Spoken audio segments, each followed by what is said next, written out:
image initially of Islam. You had the same image? That everybody else has, because I only knew about Islam from the media, which wasn't very positive, and it wasn't very much. So when I was introduced to Islam by somebody who was just in the process of finding his faith, not a long-bearded mullah, but actually a handsome sports star, Imran Khan at the time, who had just won the World Cup for Pakistan, but it had completely passed me by because I'm German, I don't know, we don't have cricket in Germany. So anyway, I was introduced to Islam through him. He gave me books to read, you know, and I met a lot of Muslims, and in a nutshell, I was captivated intellectually by the message, by the clear doctrines. I loved the culture, you know, the Sufi music. You said something very interesting. You said you met someone who was himself in the process of discovering his faith. What do you mean by that? Well, I mean, at the time he was reading and studying Islam. This is 1992. Yeah, 1992 he was studying Islam intensely. He was buying a lot of books on Islam and shared them, you know, with me and with his other friends. And I was always interested in philosophy. I had an interest in ethics and spirituality. So, you know, I was captivated. I just started devouring these books. And I realized very quickly this is true, you know, there's a truth here.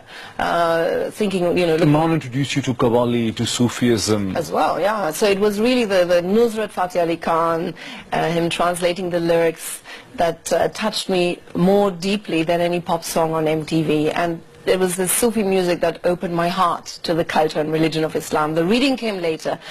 I was also touched by the Pakistanis I met, you know, by the people, his friends, and the volunteers who helped to build this cancer hospital in Lahore, you know, where the poor people would be treated for free. I was very touched by this effort, you know, how he managed to raise all these funds with an army of volunteers around the world who all wanted to be part of this project for no ulterior motive, just to serve God. When we talk about Imran Khan, inspiring you towards Sufism and Qawwali and Islam and books and reading.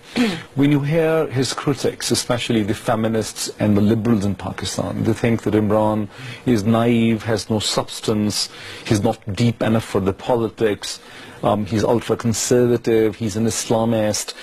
You are presenting him as someone who is deep and substantial, looking for truth and meaning in life. Isn't this a sharp contrast to I don't know how well these feminists know him, but you know, I have had the pleasure, you could say, or the fortune of having you know, acquainted him as a friend for a number of years in London when he was still there, and that is what my experience was. You know, he was a seeker of the truth. So you think that Imran had a deeper side to his personality, a philosophical side to his personality? Absolutely, of course.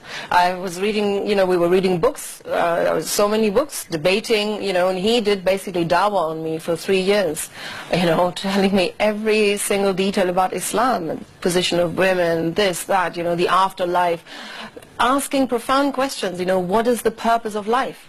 I was an MTV presenter when I met him, you know, I was interviewing rock stars for a living, hosting massive music shows, you know, I lived a life very far from religion, but suddenly being challenged with these very profound questions, you know, why are we here on earth, where are we going, where do we come from, purpose of life.